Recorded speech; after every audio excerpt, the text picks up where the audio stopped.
গুণেও শেষ করা যায়নি প্রতীকী বাবরি মসজিদ নির্মাণের জন্য জমা হওয়া অনুদানের অর্থ। অনুদানের এই অর্থ জমা পড়েছে পশ্চিমবঙ্গ ইসলামিক ফাউন্ডেশন অফ ইন্ডিয়ার অধীনে। কর্তৃপক্ষ জানায় ভিত্তিপ্রস্তর স্থাপনের পর জমা হতে থাকে অনুদানের এই অর্থ।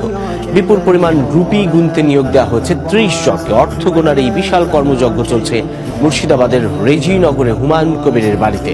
এখন পর্যন্ত প্রায় 40 লাখ রুপি গণনা করা হয়েছে। গণনা হয়নি এমন আরও বেশ কিছু বাক্স রয়ে গেছে বলে জানানো হয়। এদিকে অনলাইনে জমা হয়েছে প্রায় 93 লাখ রুপি। পশ্চিমবঙ্গের মুর্শিদাবাদে ভিত্তিপ্রস্তর স্থাপন করা হয় প্রতীকী বাবরি মসজিদের। এ নিয়ে রাজনৈতিক উত্তেজনা দেখা দিয়েছে রাজ্য জুড়ে।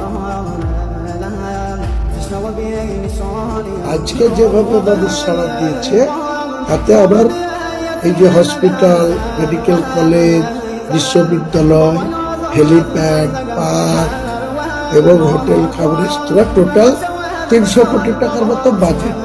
আমার ধারণা এটা খুব অনায়াসেই মানুষের সাহায্যে আমরা করে ফেলতে পারি।